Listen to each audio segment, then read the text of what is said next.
définition. Mais avant, j'ai voulu mettre un texte en rouge.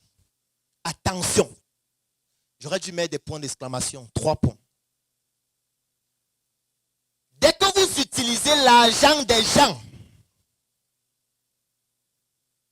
dès que vous utilisez l'argent des gens,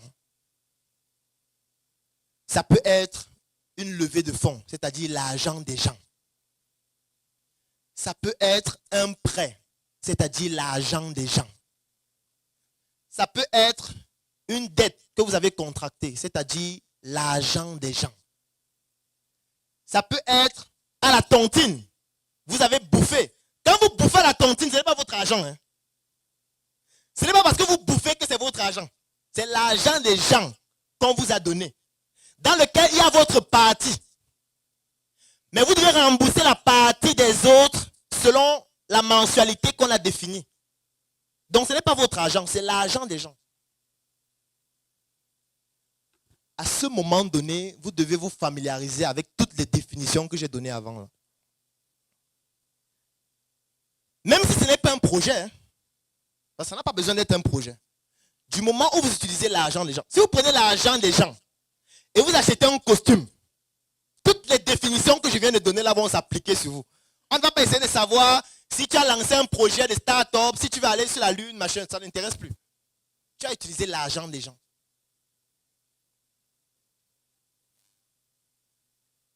Car l'argent des gens égale la prison, dans le meilleur des cas. Dans le meilleur des cas. C'est pour ça que même dans le mariage, qui est aussi une prison, qui peut se solder de 2 façons, de manière harmonieuse, ce qui représente 0,01% des cas, et de manière contentieuse, ce qui représente plus de 99% des cas. Est-ce que vous connaissez des gens qui sont mariés et qui sont heureux? Levez la main honnêtement. Vous connaissez les gens mariés heureux. Mais pourquoi les autres ne lèvent pas la main? Vous savez qui sont minoritaires, les gens qui sont heureux? Ou alors vous venez de démontrer la statistique que je viens de donner. Trouver les gens mariés heureux, c'est une exception. Non, ce n'est pas à moi de définir. Quand on dit comment ça, on va commencer à faire une formation sur le mariage. Je n'ai pas qualité pour le faire. Moi, je parlais des faits. Moi, il y a quelque chose que j'aime faire. J'aime aller au tribunal. C'est une définition que j'aurais dû donner. Vous devez vous familiariser au tribunal. Allez parfois au tribunal pour rien. Juste écouter les affaires. Merci beaucoup. Ça, ce sont des entrepreneurs qui veulent lever des fonds. Parce qu'ils identifient des problèmes, ils apportent des solutions. Sinon, c'est la prison. Parce que si tu es un entrepreneur, tu vois les problèmes dans ton environnement, ça ne te dit rien. Tu restes assis là. Tu dis non, dis donc, ça ne me sert à rien. En tout cas, les définitions que j'ai données là, ça va te dire quelque chose quand ce sera à la PJ. Moi, je me rappelle une fois, je faisais une déposition à la PJ dans une affaire. Et on m'avait déjà conseillé sur une technique. La technique, c'était laquelle? Dès que tu arrives là-bas, tu enlèves directement tes chaussures. Tu dis que je vais dans quelle cellule?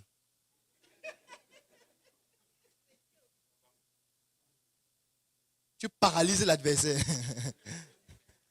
Parce que l'adversaire, c'est-à-dire qu'il va t'intimider en t'enfermant. Mais toi, ça ne te gêne pas d'être enfermé, en fait. Tu es prêt à dormir. Tu es déjà habillé avec les vêtements qu'il faut pour dormir.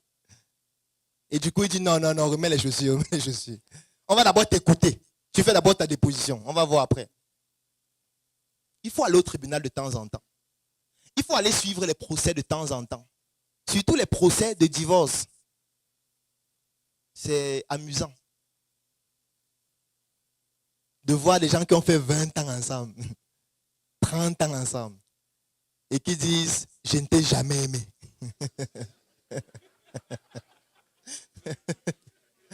Ça fait mal, la douleur de ça. La lecture de l'heure, ouais, 30 ans plus tard. Oui, 30 ans. Lorsque vous avez signé bien commun en souriant, il y a déjà les immeubles, il y a déjà les industries, il y a les terrains, il y a les maisons. Et puis on te dit qu'il n'était jamais aimé.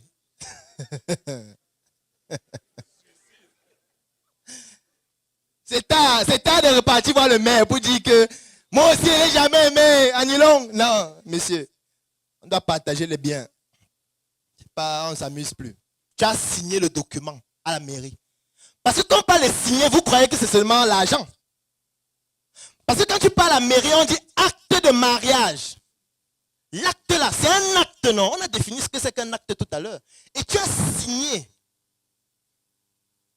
Ça veut dire que tu assumes toutes les conséquences qui pourraient aller avec. Parce que les gens signent en souriant. En fait, on ne doit pas signer un document en souriant. De mon expérience, on ne signe pas un document en souriant. Parce que ça peut mal finir à n'importe quel moment, qu'importe la personne avec qui on a signé. Même si c'est ton père, ça peut mal. Il y a des gens qui tuent leur père, non? Tous les jours, on voit ça.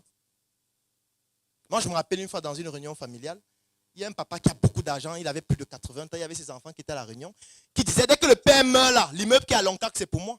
Devant le père. Il s'est évanoui. Il y a certains de vos enfants qui attendent que vous mouriez. Vous croyez qu'ils veulent vraiment que vous viviez jusqu'à 80 ans? Non. Il y a certains de vos enfants qui sont paresseux. Et ils voient que papa et maman ont les biens. Mais il faut qu'ils meurent vite, moi et j'ai les biens. C'est le cynisme de la vie, fatalement. Sauf que vous avez signé l'acte de naissance. Vous avez dit que c'est votre enfant, non? Vous avez assumé. Vous aurez pu dire que enfant sans père. Sur le nom du père, on pourrait mettre un trait. Mais vous avez dit que non, on ne peut pas mettre le trait. Non, c'est moi, Nami.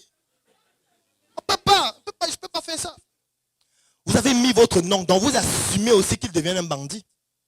Et qu'il voit qu'à un moment donné, la vie ne donne pas et c'est vous maintenant sa cible. Pourquoi la cible doit se mettre les autres? C'est plus difficile d'aller agresser les autres. Les autres dehors tuent, on les roule, brûle les gens, tuent, lapident. Alors que le père, bon, pendant qu'il dort, on l'accompagne dans son sommeil.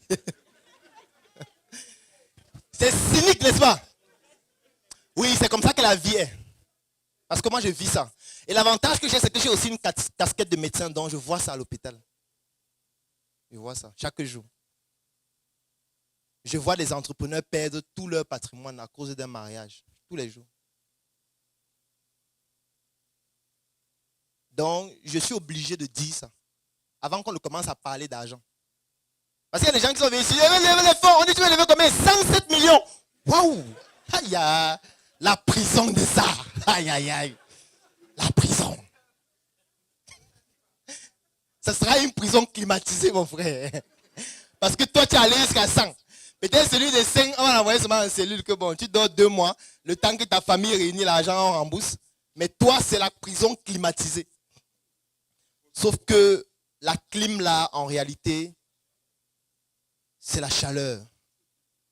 La clim là, ce sont des prédateurs sexuels qui sont en prison. Et qui ont soif de la chair, qu'importe laquelle. Il faut aller en prison souvent. Il faut aller en prison souvent. Même si c'est pour offrir des choses aux gens, même si c'est pour rencontrer quelqu'un, il faut aller en prison. Que ce soit en Kondengi, ce n'est pas compliqué. Hein? Vous pouvez aller en Kondengi même demain. Vous rencontrez même quelqu'un inconnu dans la cour, comme ça, vous lui donnez quelque chose. Vous restez, vous voyez comment ils jouent au foot dans la cour, vous essayez un peu de discuter avec eux, vous faites 1 heure de temps, vous rentrez.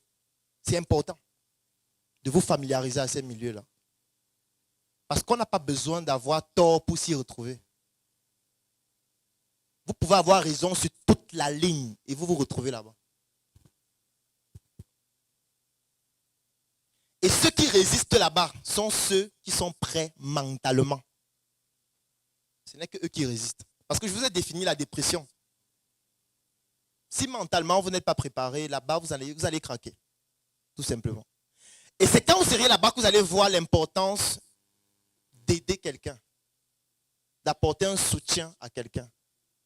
Parce que ceux qui crament émotionnellement là-bas sont ceux qu'on a abandonnés. Parce que je tiens à vous préciser qu'il y a ceux là-bas qui vivent mieux que vous dehors. Hein. Quand vous êtes là-bas et vous avez l'argent, vous n'avez aucun problème. Hein. On lave vos vêtements, on vous prépare à manger, on peut vous servir de la boisson glacée, n'importe laquelle.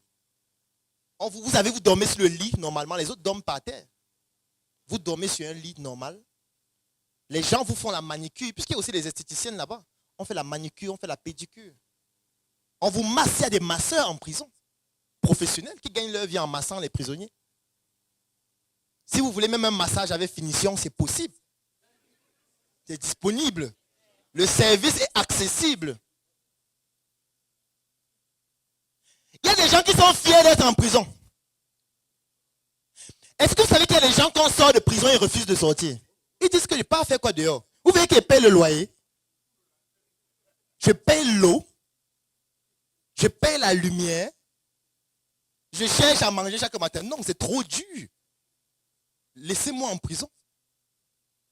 Ou alors si on ne veut pas les laisser, ils vont commettre un autre délit pour aller en prison. Parce que leur vie est meilleure en prison. Heureusement qu'en général, il n'y a pas de mort.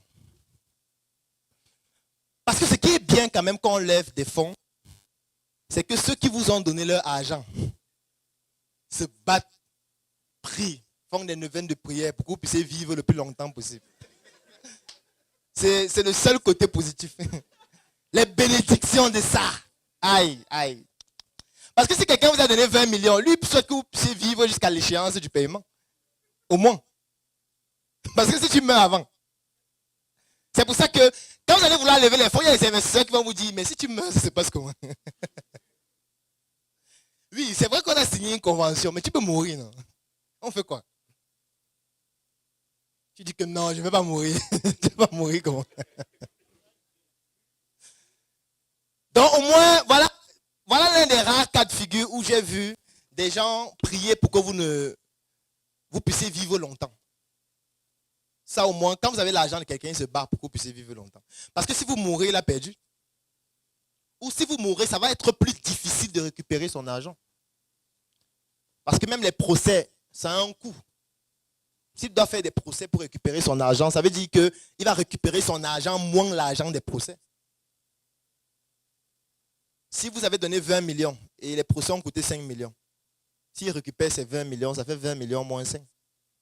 Donc c'est mieux que vous puissiez rester vivant. Et vous remboursez les 20 avec les intérêts. C'est plus intéressant pour lui que vous soyez vivant. Sauf que si vous êtes vivant et vous n'arrivez pas à rembourser, on revient aux définitions que j'ai données avant. Que diriez-vous d'un groupe dans lequel nous parlons projet, business, opportunités d'affaires et investissement? Un groupe dans lequel tous les membres partagent leur expérience afin de permettre aux autres membres d'en bénéficier et de progresser. Que vous soyez élève, étudiant, fonctionnaire, employé, entrepreneur, opérateur économique ou alors qu'importe votre secteur d'activité. Un groupe dans lequel il n'existe aucune barrière géographique. Ça veut dire que vous soyez en Afrique, en Europe, en Amérique, en Asie, vous pouvez rejoindre ce groupe et bénéficier des opportunités que nous allons partager ensemble tous les jours, toutes les semaines et tous les mois. Un groupe de passionnés de l'Afrique.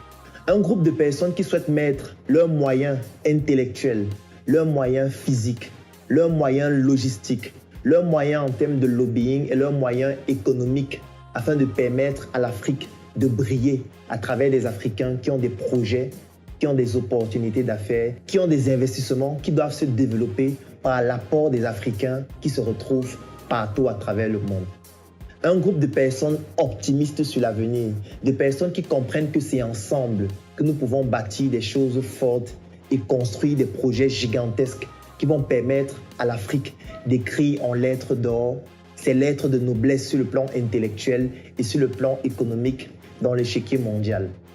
Si un groupe pareil vous intéresse, vous êtes à la bonne adresse parce que j'ai décidé de vous offrir ce groupe dans lequel ensemble nous allons travailler pour pouvoir contribuer de manière palpable au développement de l'Afrique. L'avantage, c'est que ce groupe ne vous revient qu'à 10 000 francs CFA par mois ou à 25 €, qu'importe l'endroit du monde à partir duquel vous vous trouvez.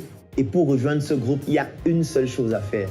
Cliquez sur le lien qui est dans la description de cette vidéo et remplissez le formulaire qui va nous permettre de vous contacter afin de vous permettre de rejoindre ce groupe. À très bientôt dans notre groupe des Africains qui rêvent, des Africains fous qui se mettent ensemble pour réaliser des choses folles.